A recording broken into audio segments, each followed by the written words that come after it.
По официальным данным китайских властей, с начала 2018 года в рамках политики породнения, которая по сути является открытой слежкой и борьбы с радикализмом, в семьи уйгуров и казахов было размещено более миллиона сотрудников коммунистической партии.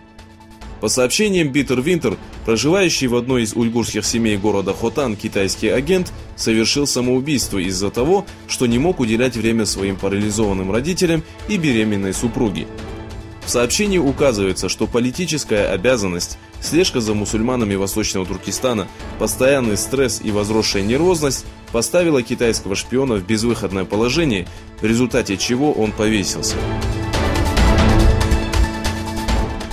Международная организация Амнистии – это одна из нескольких общественных организаций, осудившая Китай за лагеря политического перевоспитания, в которых содержатся миллионы жителей Восточного Туркестана.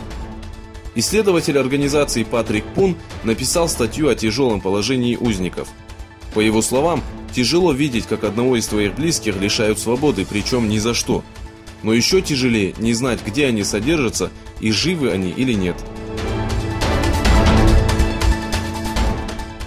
Организация просвещения и солидарности посетила Кувейт, где приняла участие в заседании Совета министров, повесткой дня которого стал Восточный Туркестан.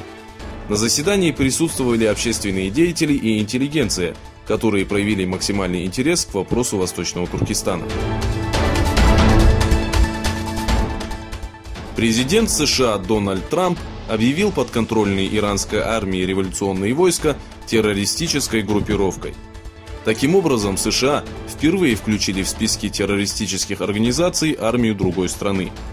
В ответ Комитет национальной безопасности Ирана заявил, что включил в списки террористических организаций центральные военные силы США. Президент Турции Реджеп Таyyip Эрдоган и Владимир Путин встретились в Кремле. На пресс-конференции, прошедшей перед переговорами, Эрдоган сообщил, что будет рассмотрено стратегическое сотрудничество в сфере политики, обороны и культуры. Президент Турции подчеркнул, что сотрудничество с Россией позволит покончить с терроризмом в регионе.